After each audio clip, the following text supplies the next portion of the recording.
Bienvenue à toutes et à tous. Aujourd'hui, on explore ensemble un sujet clé pour l'apprentissage du français, les erreurs les plus fréquentes. On a une analyse intéressante sous la main. L'idée, c'est de regarder ça de plus près et de voir comment on peut s'améliorer, gagner en précision.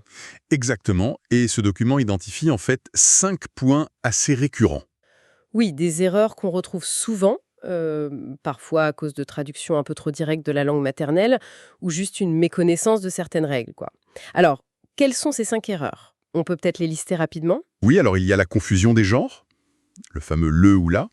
Ensuite, les traductions littérales d'expressions, Ah oui. l'oubli des accords, surtout pour les adjectifs, la prononciation des voyelles nasales, un classique aussi, et enfin l'utilisation des temps du passé. D'accord, 5 points assez précis. C'est ça. Et ce qui est intéressant, c'est que juste le fait de les identifier, c'est déjà un grand pas vers plus de fluidité, hein. Prenons le premier point, la confusion de genre. Par exemple, dire «le maison» au lieu de «la maison». Mhm. Ça, très souvent, ça vient du fait que la langue maternelle de l'apprenant n'a pas de genre grammatical. Donc, la distinction n'est pas naturelle au départ. C'est logique, oui. Et l'astuce qui est proposée dans le document, elle est assez simple en fait, c'est d'associer le genre dès qu'on apprend un nouveau mot. Il parle de code couleur ou d'image mentale, pourquoi pas. Associer une couleur à masculin, une autre à féminin. Tout à fait. Créer des ancrages mentaux, c'est une bonne stratégie. Ensuite, on a la traduction littérale. L'exemple donné, c'est «je suis chaud», Ah oui, celui-là. classique, et potentiellement un peu gênant selon le contexte. Exactement, alors que la bonne expression, c'est «j'ai chaud». Ça montre bien qu'il faut apprendre les expressions idiomatiques, les tournures propres au français. Plutôt que de faire du mot à mot, comme pour j'ai faim, j'ai soif, etc. Voilà, c'est un réflexe à acquérir. Bon, troisième point, les accords.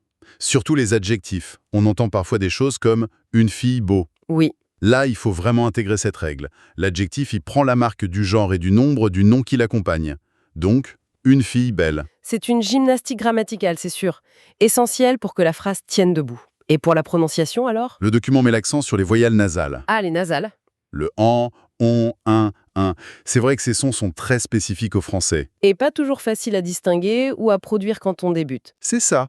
La clé, c'est vraiment l'écoute. Écoutez attentivement des francophones, essayez d'imiter.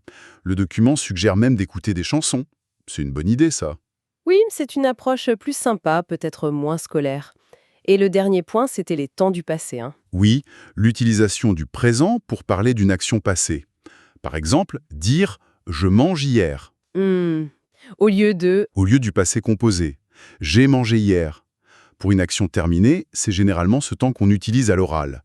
Donc il faut bien maîtriser sa construction, l'auxiliaire avoir ou être au présent, et puis le participe passé du verbe. C'est fondamental pour raconter quelque chose. d'accord. Donc si on récapitule, le genre des noms, éviter les traductions littérales, faire attention aux accords, bien prononcer les nasales et utiliser le bon temps pour le passé. Ce sont des obstacles assez classiques finalement, mais la bonne nouvelle, c'est qu'on les connaît et qu'il y a des pistes pour travailler dessus. Exactement. Et corriger ces points, ce n'est pas juste pour la beauté de la grammaire. Ça change tout pour la clarté de ce qu'on dit. Ça évite les malentendus. Ça donne confiance aussi. C'est là qu'on sent vraiment qu'on progresse. Tout à fait. Le simple fait de prendre conscience de ces tendances dans sa propre façon de parler, c'est déjà énorme. Oui, c'est le point de départ. Et si on voulait aller un peu plus loin, ça soulève une question intéressante. On pourrait se demander quelles autres petites habitudes, peut-être très discrètes, issues de notre langue maternelle, pourraient s'infiltrer dans notre français. Bonne question. Comment développer une sorte d'oreille interne pour repérer ces petits automatismes de traduction qu'on fait sans même s'en rendre compte? C'est une piste de réflexion, je trouve, pour continuer à affiner son français.